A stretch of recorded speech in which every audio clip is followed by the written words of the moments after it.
good? What's good? Yeah. What's up, everybody? What's up? How's everybody doing, man? How's everybody doing out there?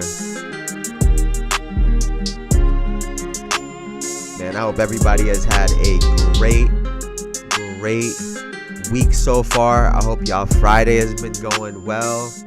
Welcome in, man. Welcome in, y'all. Welcome in.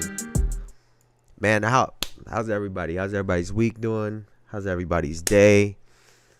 I hope y'all are having a great time so far, man. Thank y'all for joining me. As always, I appreciate y'all so much. Now, yesterday, it was just hoops. It was just watching some basketball. There wasn't that many games on last night. It was like 4 games. So I had the chance to watch pretty much all of it yesterday. And then the night before that, we had a bunch of other games on as well. So before we get into it, let's take a listen to this Larry Bird story from Byron Scott. The story goes that when he played against Denver, they had a guy named John Hanslick. You remember John Hanslick? No, I don't 6'7", Notre Dame guy, white guy, really good defender, right? Okay. They put him on Larry, and Larry was wearing his ass out. Absolutely. And Larry would run by the bench and tell Doug Moe, who was the coach, get him off me. That's right disrespectful. No, that's disrespectful. Yeah. Like, what's disrespectful? Yeah. He says, disrespectful for y'all to put a white guy on me. Yeah. Put a black guy on love me. it.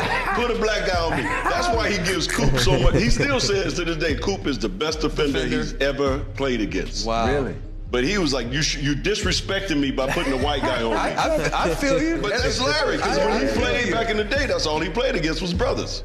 So he was like, don't put no white guy on me, that's disrespect. So what? So when they did that, he said, I had to torch his ass so they understand. Timberwolves, more like Forest Chihuahua. Boys ain't none. Got them boys up out of here. Well, speaking of, well, actually, I mean, they got another white boy that's pretty nice. But hey, man, we got the white boys taking over the league right now. we got Austin Reeves and Dalton Knecht in the Lakers, and we saw both of them last night. And then we saw Franz Wagner absolutely bring that game home. It was beautiful. So that we'll take a look at that in just a second. But like you mentioned, Elijah, we are going to be talking about the Minnesota Timberwolves. I don't know if y'all saw what happened between Julius Randle and Rudy Gobert, and Anthony Edwards got involved, but we'll get into all of that as well too. We're gonna be talking about the Charlotte-Detroit game. I mean, for that matchup, what an exciting game that ended up being. And then we're gonna talk about the All-Star game again, because of the confirmation as to what the All-Star game is actually going to be this season.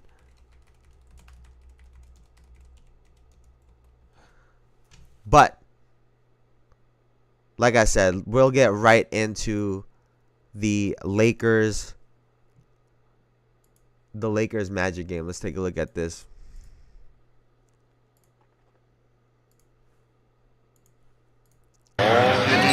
Do your job, get yourself an opportunity. How you doing? No timeouts for the Magic. Remember, so they got to go. Make or miss, they got to secure the rebound. They got to go. MVP candidate. They would have talked about what they want to do on that last timeout called by the Lakers. Missed one already. Second free throw up back rim. Magic get the rebound. They can tie or win the game. Go for the win. Go for the win, Franz Wagner. On the road, go for the W. Let's see, Franz Wagner surveys the landscape.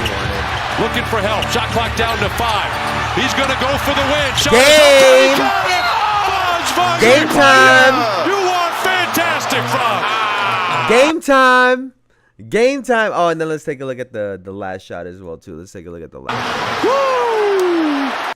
Austin Reeves, your inbounders. Anthony Black up close to him.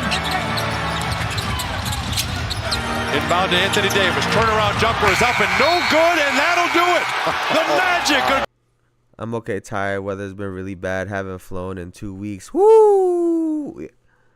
I'm good, man. I'm good myself, bro. I'm good myself, man. I'm chilling. It's gotten cold down here.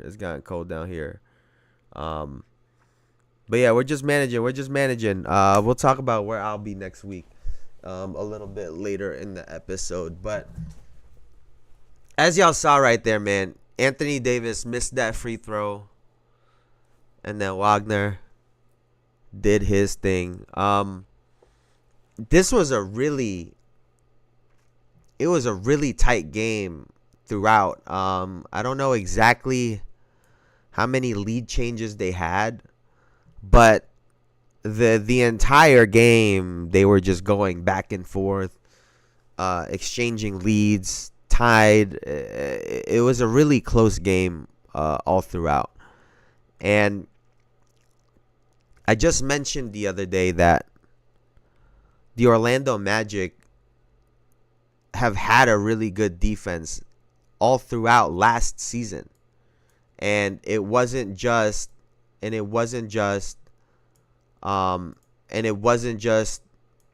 this year. It wasn't just the start of the year. Last season, they were also one of the best defenses in the league.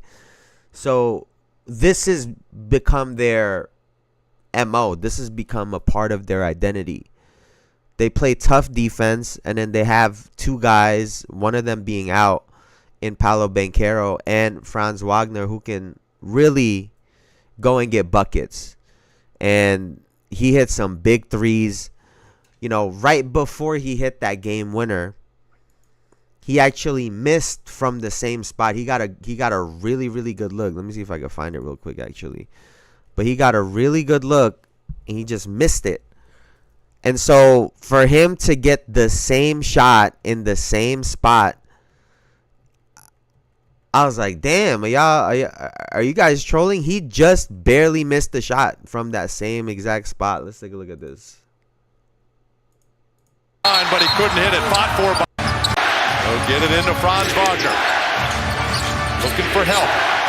Trying to get a little room. Step back three is up. Right on line, but he couldn't hit it. Missed that. He barely missed that shot.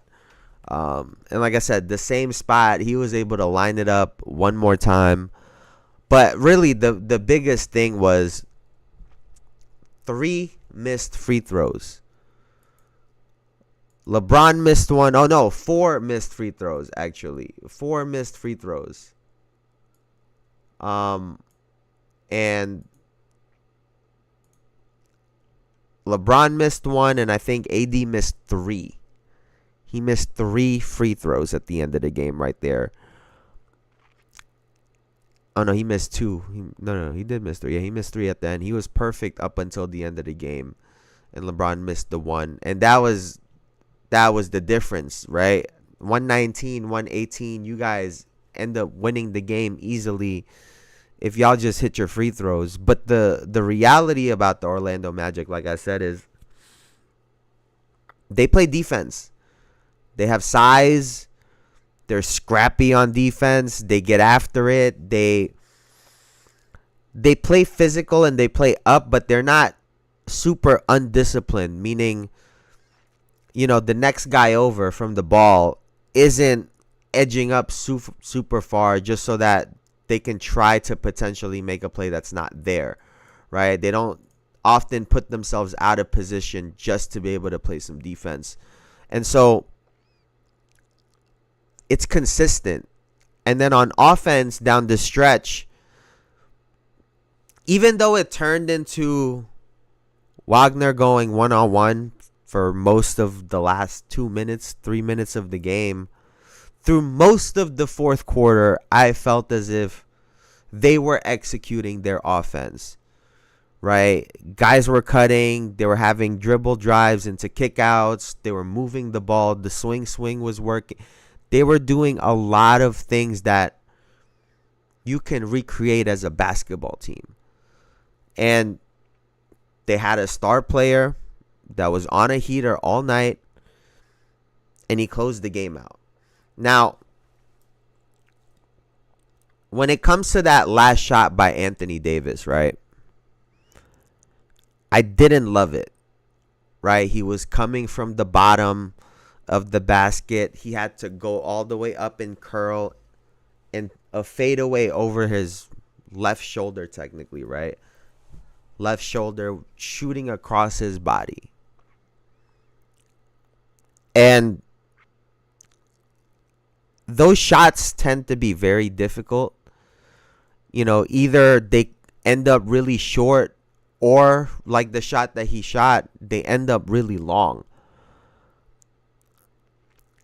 In that scenario, I'll be 100% honest with you. Because of the players that they have on their team, I would have much rather have LeBron shoot a 3 to win the game in that scenario. Or, and listen to this, why not see if Dalton Knecht can get a shot up? I mean, you guys damn near threw the game away with that shot anyway. It was such a low percentage shot. Granted, they got a switch on him. Jonathan Isaac was guarding him, but it was still a really tough shot for Anthony Davis. And so when you think about how the Lakers really should have taken that game, right? They're now at 10-5. They could have been 11-4, looking really good. They would have probably taken over the third spot in the Western Conference had they won last night. And then when you look at the Orlando Magic, they moved to 10-7, and they could have been 9-8. Looking very different. Looking very different right there, right in the standings. So that was a massive shot by Wagner. And he's done a great job of keeping this team afloat with Paolo Banchero out. I know I was very critical of him in the playoffs last season. I felt like there was a game where Paolo Banchero was going off. It was against the Cavaliers, and Wagner took like 2 shots in a row, or took a shot in the end. Yeah, and then Cleveland came down, hit free throws, and Paolo Banchero ended up hitting another 3, but it wasn't enough, right? And I was like, damn, man, like, why would you shoot that shot in that scenario? And here he is, clearly worked on his game. He was super comfortable in that shot that he took. And that's what I tell people, right? You could tell a shot is going in. There's a lot of signs, right? But typically, when you see a guy hit a move and it looks like they're doing it in practice, like they're doing it against cones, that's how you know those shots are really, really good shots, right? They'll miss some, they'll make some, but he just looked really comfortable. He was in his flow and rhythm already when he did the move. And like I said, he just barely missed the shot from the same spot. And, so his confidence had to have been through the roof, especially the way the night was going. In his mind, he wasn't going to miss 2 shots in a row. It just wasn't going to happen. And so to see him step up into that and not even flinch at taking a game winner, right? I guess kind of goes hand in hand with the shot that he took last year. Just a super confident player that's willing to take the shot. And you're going to get some possessions like he did last season. You're going to get some good ones like the game winner last night. But you take the good and the bad, and you absolutely hold on to the confidence that a player like that has. So what a shot. What a shot. What a shot. But again, I thought both teams, it was 119, 118, but I thought both teams were relatively solid in terms of trying to defend the rest of the team, right? Like, you had a 30-piece from LeBron and AD, which, by the way, there have been a lot of double 30-point games this season. A lot. There's been a lot from teammates. And you could talk about the there are more possessions in the NBA nowadays. Yeah, that is what it is. The people don't get. Someone takes a shot from 40 feet, but nobody reacts. Teammates him, coach. That means that's in his bag, and you need to guard. Oh, 100%. 100%. That's why even tough shots, like I'll be watching a game, and I'll just oh, good shot, bad shot. Because I'm processing the time, possession, what happened the last time they shot the ball, and also how comfortable do they look in taking that shot, right? There's a I think Iman Shumpert had this great story, right, on Melo, because Melo was getting doubled and he was shooting the shot, and Iman was like, "Yo, Melo, I'm wide open," right? He was yelling at him, and Melo goes, "I see you." No, I saw you. It's not that I miss you. I saw you, but I work on this shot. And, when you're someone that works on your game, that's something that us on the outside, or, just casual fans, period, right? We don't see what their practices look like. We don't see what these guys work on. So there's a lot of moments where I'll see people get upset over a particular shot that a player makes, and then you don't get a reaction out of the team at all. Because to your point, Elijah, that means that they work on this. And so not all good shots are good shots, and not all bad shots are bad shots. There are some quote-unquote bad shots that are good for that player. And there are some wide open good shots that are bad for certain players. Right? They all have the statistics. They all have their percentages from everywhere on the court. This is not a secret to the players. But again, when you work on your shit, it goes a long way, and people know, and they see the work, and they respect it. But yeah, man, it was a great game. It was a great game out of the Lakers and the Orlando Magic. But like I was saying, for the most part, the Lakers were contained outside of LeBron James and Anthony Davis, right? 39 and 31 obviously is not great, right? That's 70 points between the two of them. And then Dalton Connect is the only other player that was in double figures with 17, right? And then on the other side, the Orlando Magic, it was a real team effort. They had 37 points from Wagner, 23 from Suggs, 19 from the brother Moritz Wagner, Mo Wagner, and then 12 from Tristan Da Silva. So a lot more spread out. Wagner was getting a lot more help than LeBron and AD were. It's just, I think, assigned to the Orlando Magic defense, there's just nothing that you could do with a star player sometimes. And by the way, the free throws that Anthony Davis missed, that stemmed from a Jalen Suggs foul where Anthony Davis was the one that hit him. And when you talk about the referees trying to give a team a game, they fucking tried right there. He just missed his free throws. They tried, and then Wagner closed the deal on them. So again, it was a fun game to watch. It was a fun ass game to watch.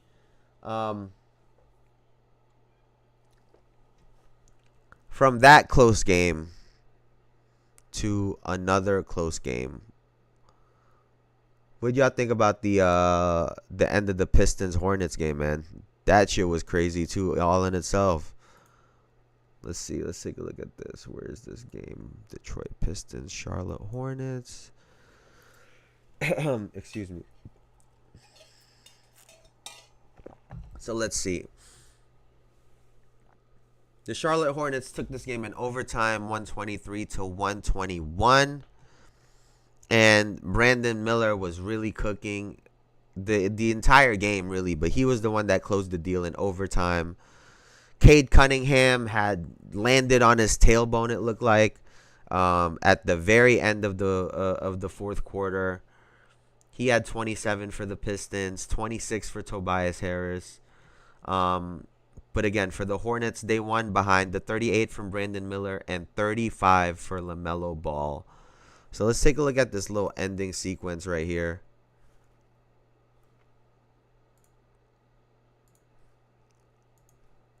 Beasley, shot clock down to 4. Beasley missed it. Like, how are you missing that, dog? How are you missing that? How are you missing not one but two? You missed. All right, whatever. Continue. Malik Beasley missed it from a foot and a half. The inbound. Hornets don't have a timeout. 1.2. It's going to be LaMelo. Put it up. Wow. And LaMelo Ball missed the game-winning floater. Now, like I said, they eventually won the game in overtime anyway. But we got to talk about those two misses at the end of that game right there. Malik Beasley with an opportunity to end the game. Both teams had an opportunity to end the game in regulation. And they both said, nah, we'd rather play some extra basketball. Which is cool for me. You know, we get to watch some more hoops. But how the fuck are you missing layups? Like, you missing easy. Like, this is why I titled this Missed Opportunities. We're missing easy ones right now. We are missing free throws. We are missing floaters. They both missed the floater, right? Right? Poetically enough, right? Poetically enough, Malik Beasley missed the floater. And then LaMelo Ball. Malik Beasley missed from a foot and a half. Nah, that second one was outrageous. Like, the first one, he kind of had, like, there was, you know, you could argue there was some defense on him. But that second one was just, like, he should have shot it off the backboard. In my opinion, like, Brandon Miller, obviously a bigger player. He shot a floater. His arm was kind of in the way. But that second one, you got to hit backboard, dog. And this is why, like, my dad used to always tell me, like, if you anywhere in front of the rim and you not on the side, like, just hit the backboard. Just hit the backboard. Like, the chances of the shot going in just goes up. Like, if you intentionally try to do that shit, and if you know how to do it, he should have tried to go off the backboard, and they would have won the game. And like I said, that second one, that second shot attempt from him was, like, we can't be missing our easy ones, bro. And then you get LaMelo Ball coming in on the other side, and first and foremost, right? What a great play drawn up, right? What a great play by Charles Lee. He drew up an awesome play for LaMelo to go get free and to shoot a shot that he has always shot. Ever since high school, this dude has been shooting floaters. And he just hit one a minute or so ago in this game, right? And so for him to get that opportunity and then miss it. And then, you know, when they did the replay, I think he actually didn't even get the shot off in time. I'm pretty sure he still had the ball in his hand.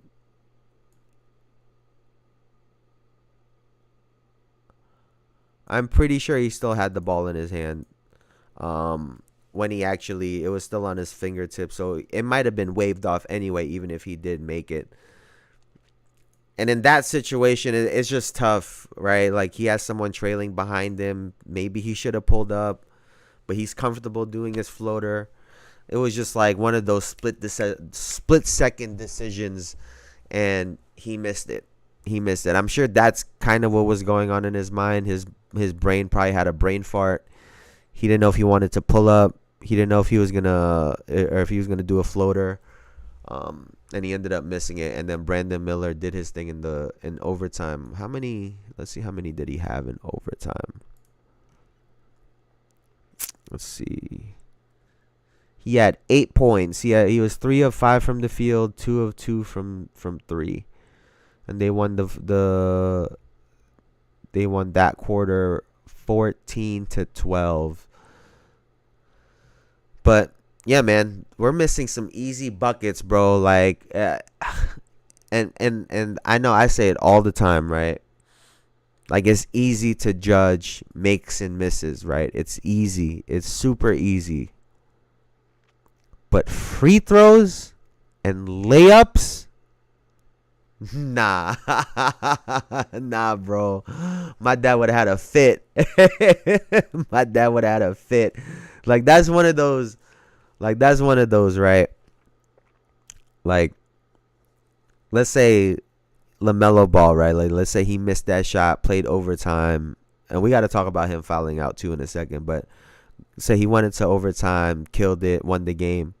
That's one of those, like, my dad would still kill me for missing the floater. My dad would have been in the car talking about, motherfucker, how the hell did you miss the floater? How did you miss the layup?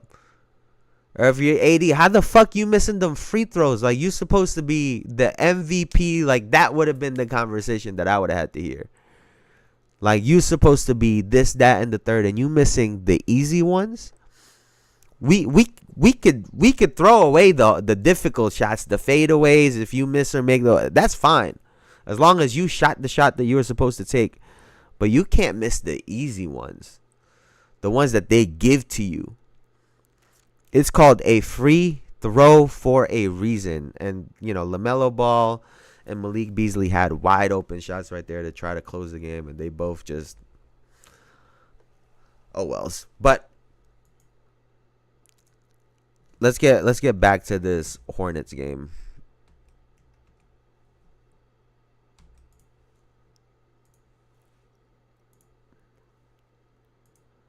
What is this call? As opposed to Jalen Durham. Oh my goodness. And what is that call, bro? Like, what is that call? Like, I am so confused. Stewart. As opposed what to is Jalen Durham. Oh my goodness.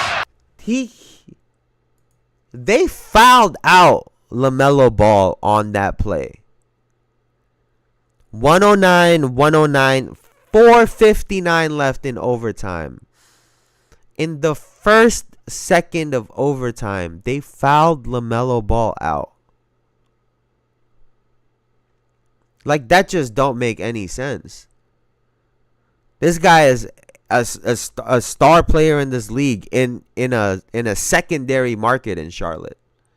That is a small market, and he is somehow a star in the NBA. And for y'all to call that, and this is why the NBA be like, this is why they get under fire for being rigged, because like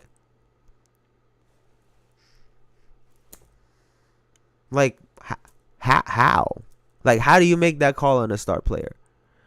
At best, that's a no call. At best, and honestly, that's what it should have been. Honestly, even a foul on what's his face. I don't think it should have been a foul. I don't think it should have been a foul on 25 either. I thought it was just a solid play. He made a great play on the ball. Let him get the steal. But yeah, they fouled out LaMelo Ball instead, and you know, I know he's glad that Brandon Miller was going crazy, because it'd be easy to cook LaMelo Ball, and especially if you just look at the box score and the fact that he fouled out. First and foremost, he's averaging 4.2 personal fouls per game this season. 4.2 is atrocious. And for a player that's not known to be a defensive player, there is no reason for you to be picking up that many fouls. And granted, you know, that call was bullshit on him, but it does kind of make you question how often he's getting calls like that. How often is LaMelo Ball getting calls that just don't make sense. Because 4.2 is ridiculous. 4.2 is like, it's like you're not even trying at that point. Like you trying to get fouls at that point. And you know, I know Karl Anthony Towns has the same problem. He'll get a lot of fouls off the ball at unnecessary times, but if LaMelo Ball and the Charlotte Hornets want to win basketball games, he can't be in foul trouble, right? And I know that last play shouldn't have been a foul, but I'm sure there are other situations in the game where he could have just not drawn one. I think at the end in the fourth, his fifth foul was some bullshit. Like he was on a heater, he was hitting a bunch of shots, and then he went down on the other end and just tried to stop someone from running where they were trying to head to. And like you can't have those kinds of foul calls, because referees are gonna do shit like this, right? So you can't put yourself in a situation to foul out of a game. Right? If they're going to call some bullshit, you got to give yourself some buffer. And so, you know, LaMelo Ball has to be smarter than that. He has to be a lot smarter than that. Now, I don't know if y'all saw the Timberwolves Raptors game. I know you were hyped. I know you was hyped as hell. I know you was hyped as hell, Elijah.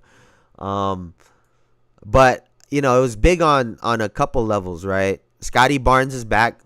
Scotty Barnes made his return.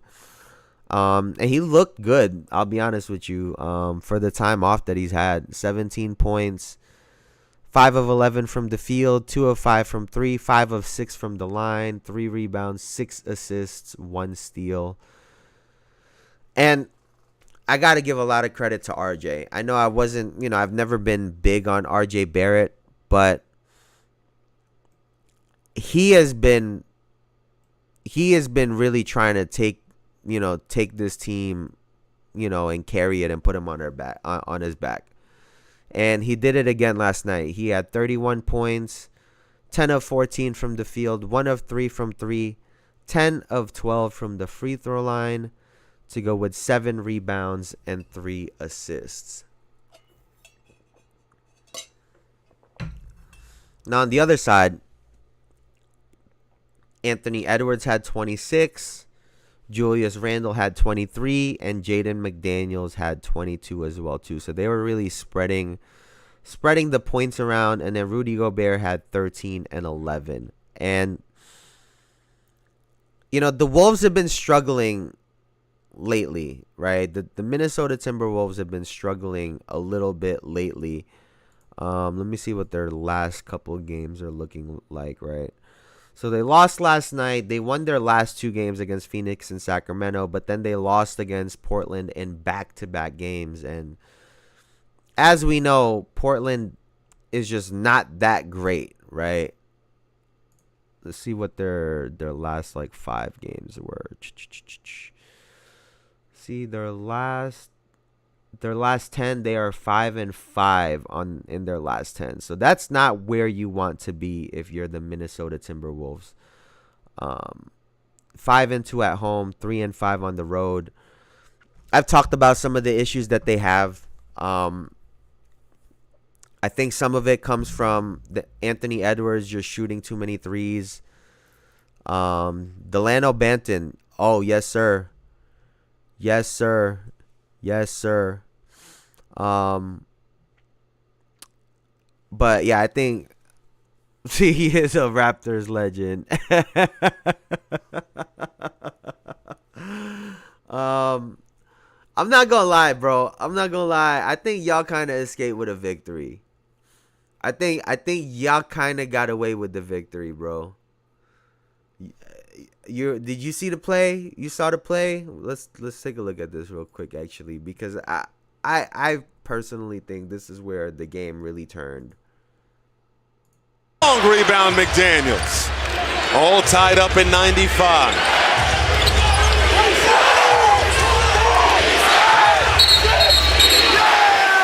And that was The wildest nonchalant 3 seconds I've seen. Gobert really didn't make an effort to get out of the paint. I don't know if he was frustrated he didn't get the ball. But he did not get out of the lane. Easy 3 seconds called. And so that was a turning point. You know, obviously Julius Randle was trying to take his man off the dribble, right? He was trying to take his guy off the dribble. He felt like he had a mismatch. Rudy Gobert had Scotty Barnes on him, who's let's be real, right? Like, Scotty Barnes is not Chris Paul, right? Because I saw a lot of people talking about this. Oh, you got to pass that to Rudy. You got to pass that to Rudy. Now, listen, I understand why Rudy Gobert is upset. I understand. He felt like he had a mismatch. He had him under the rim. But like I said, it's not like he had Chris Paul under there or like Jalen Brunson or anything like that, right? Scotty Barnes still. And for those that are saying Julius Randle should have just immediately gave the ball to Rudy Gobert, what did we just talk about when it comes to working on your game? Rudy Gobert has never developed the offensive game. Even when he scores, it looks like it's by accident. When he had a fadeaway in the playoffs last year, they were mocking him. Because clearly, this guy doesn't work on his offensive game like that. And to all of the people that were getting upset at Julius Randle, that Rudy Gobert shot is not guaranteed. And if he goes to the free throw line, that shot is for sure not guaranteed. And so when you have a teammate and you know that they don't work on their game because you see them day in and day out, you honestly have the right to not pass them the ball.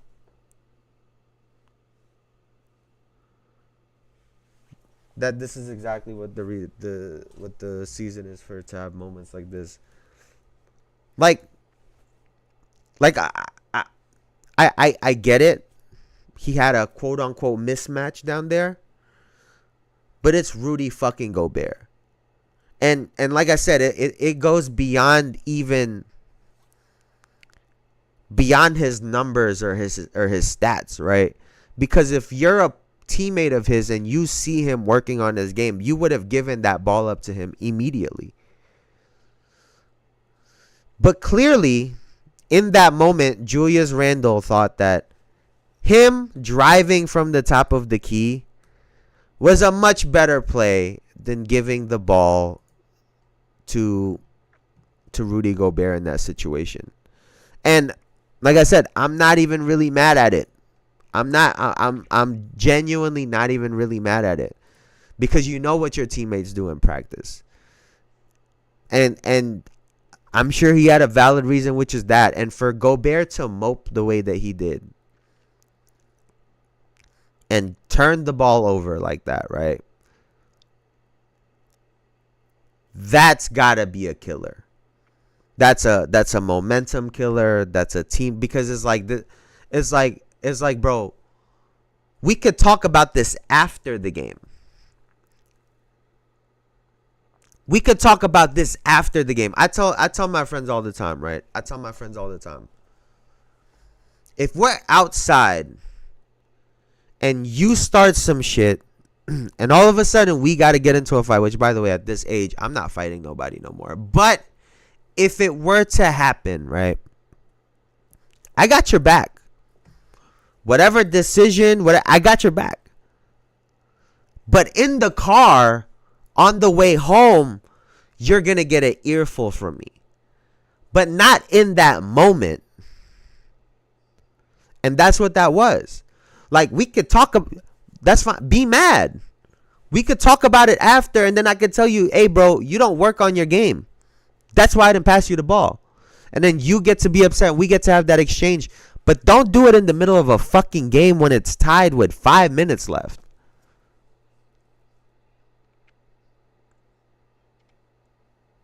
And it's shit like this. It's shit like this that's why Shaq and people like that cook Rudy Gobert. Because you crying and you got no offensive game. You crying and you don't even work on your shit. What you crying for? Move. Move. Stand in the dunker spot. If your guy helps, then you could dunk the ball. Otherwise, stay right the fuck there. Like, what? And like I said, man, it changed the tide of the game. Anthony Edwards was visibly upset at Rudy Gobert. Right? He was visibly upset. He immediately went over to him and he's like, what's wrong? And Rudy Gobert says it to him in that moment. He said, hey, I was asking for the ball. I will say, though, I only watched the first quarter before I'm too tired. Since it was Scotty, it wasn't crazy mismatch. But I need to watch and get context because that's the right thing to do. I get you. But for a teammate to look you off says a lot. Like, for a teammate to look you off says a lot. And for Anthony Edwards to have that reaction after, because go back, hey, I'm asking for the ball. He literally says to Ant, he's like, hey, I'm asking for the ball. And he's like, that's what you mad for?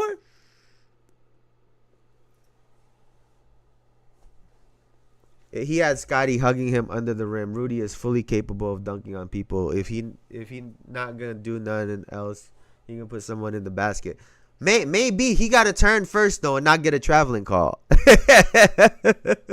You see, there's a step before dunking it, and he would have to turn without traveling.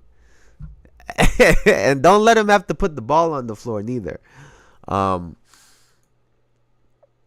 I do respect Anthony Edwards stepping up in that situation, right? And I'm sure they had a lengthy conversation about it after the game, which is, like I said, where I think it should have stayed. I don't think there should have been an exchange during the game. But, you know, Anthony Edwards showing his frustration, right? I think it goes a long way because it shows that he cares, regardless of what he might say or what we might think of him or some of the shit that he says online. He clearly cares about winning and losing these games. And they need Rudy Gobert, right? Regardless of what anyone might say about Rudy, like, they need him. And as a team right now, they can't be disconnected.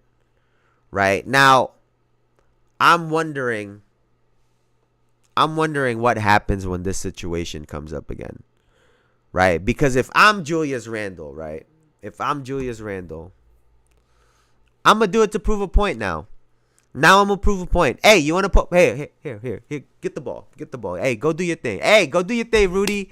Hey, Rudy, go do your thing. Watch out. Pass it to Rudy. That's what I would do. Especially if I get cooked for this shit around the team. Rudy giving me hell. Okay, bet. You mad? Okay, bet. Here.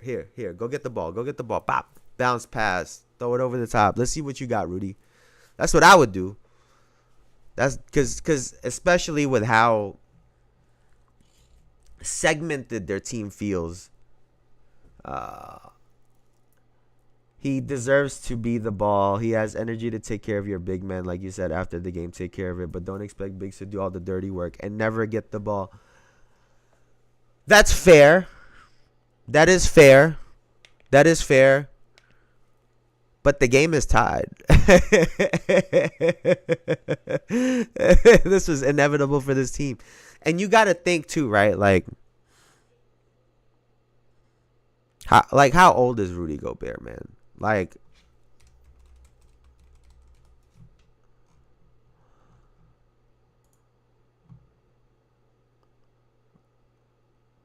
he's been in the league for 12 years in the NBA.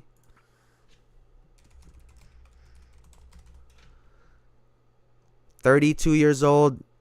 He's never added any, like, he don't have a hook shot. He don't have nothing. He don't have nothing. Right? Like as a competitor, right? As a player, like we go into practice every single day, right? We go into practice. And I'm in there. I'm working on my shit. I'm working on my ball handling. I'm working on my spot shooting. I'm working on my step back to the left. I'm working on all of these things, right? And this guy come in, and you know Rudy probably be talking shit in practice too, right? Like, yeah, I blocked that shit, talking on defense and shit, right? But then after y'all play, after y'all have practice and everybody break off and they doing their one-on-one shit or practicing whatever skill it is, and this guy's not practicing with y'all, I would take offense to that. What am I out here working on my game for and you not doing none of that shit? I would take offense to that. But I don't know. That's just me. But like I said, I think I see it either way. I see it both ways, right? I see why Rudy was upset. I see why Julius Randle didn't pass him the ball. But to your point, Elijah, I think this was inevitable, right? I think they have growing pains. They have to make an adjustment because they have these new players. Which, by the way, too, I think Dante, I think he looks uncomfortable on this team. Now I know last night they didn't have Mike Conley, but Dante DiVincenzo looks uncomfortable. I know that they talked about how he can play a little bit of point guard. He's going to be the shooting guard. He's more of like a combo guard. I don't want to be the one to tell them this, but that guy's not a point guard. And I get that he can make plays and all of this, like all of that stuff, right? But he's at his best when he's in full attack mode, like go score and be aggressive. And I think right now it looks like he's thinking too much.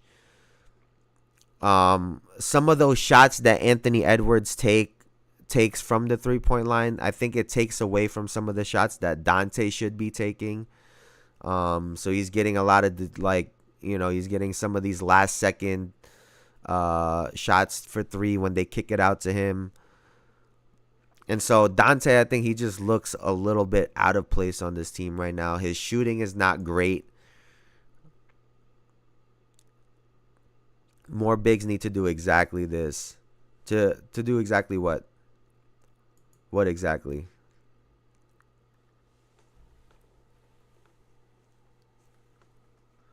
But yeah, man, I don't want to say that they're in trouble, but I do think that they need to they have some adjustments that they've got to make. I think this is a team that actually needs a point guard. They need systems that they need to be able to run, so that Gobert can be in spots to be aggressive, right, and to be able to score, and be a danger, right? Get three in the key. What you mean? What you mean? Like a 3-second violation? Like they should do it on purpose? Hey, fuck this team. I'm standing right here. I'm standing right here, dog. Give me the ball. I mean, hey, to be honest, there are not a lot of teams that are Wemby can't post up neither.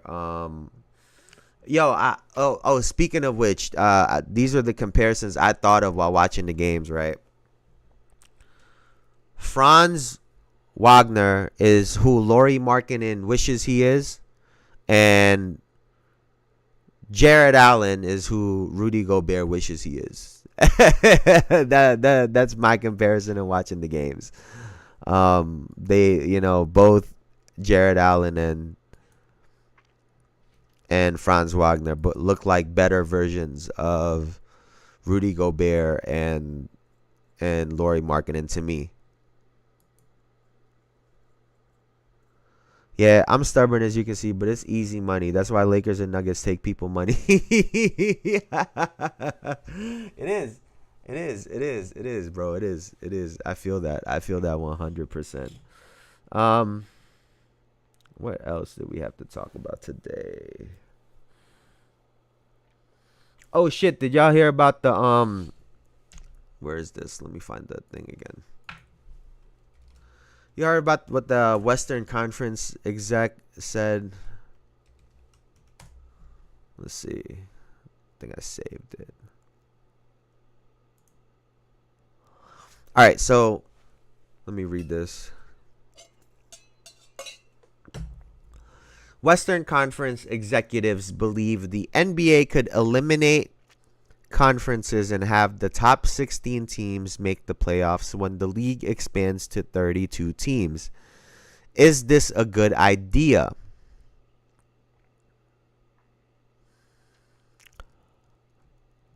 What do y'all think about this, man?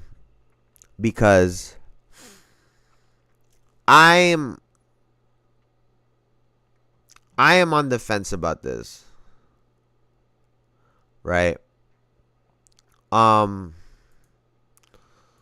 one end, right, if I was a player coming up, or if I was a player in the league right now, right,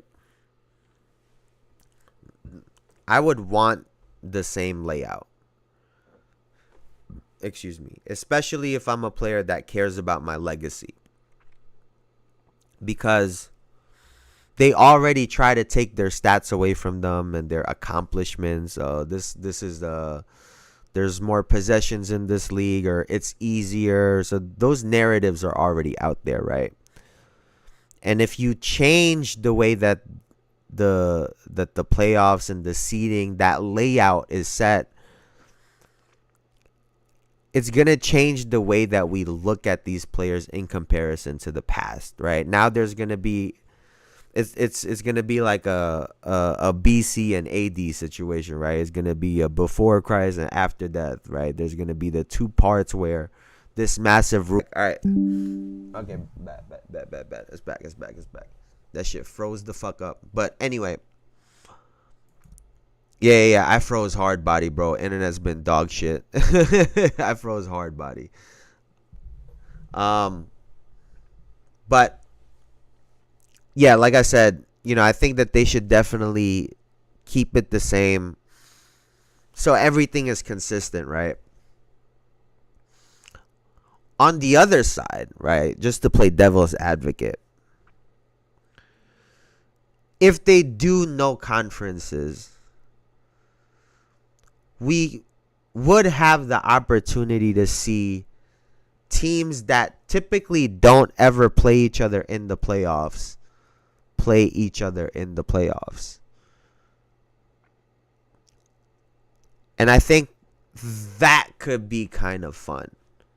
Like, I do want them to add a weekend tournament between top 5 worst teams for draft order. They should do a 3-on-3 tournament. Yeah, you motherfuckers gotta fight for this draft pick. Shit. But see how would they just rig the games, right? How would they rig it if they can't draw the numbers out of a thing, right? Like that famous one with Patrick Ewing back in the day. They said that shit was rigged. Call it the toilet bowl. I'm fucking weak. Yeah, the shitters, man. The shitters of the NBA. Yeah, there's going to be a couple teams in there. But anyway, yeah. I do think in that sense it could be cool, right? Like seeing some Eastern Conference teams play Western Conference teams that, typically don't play against each other because they wouldn't unless it's the NBA Finals. So there are some of those matchups like I don't know, maybe the Lakers and the Knicks could go at it. When it's not the NBA Finals, that would be a big deal, right? Something like that. But outside of potentially having some cool matchups, I don't really like the idea of it at all. Yeah, I don't like the idea of it at all. Now,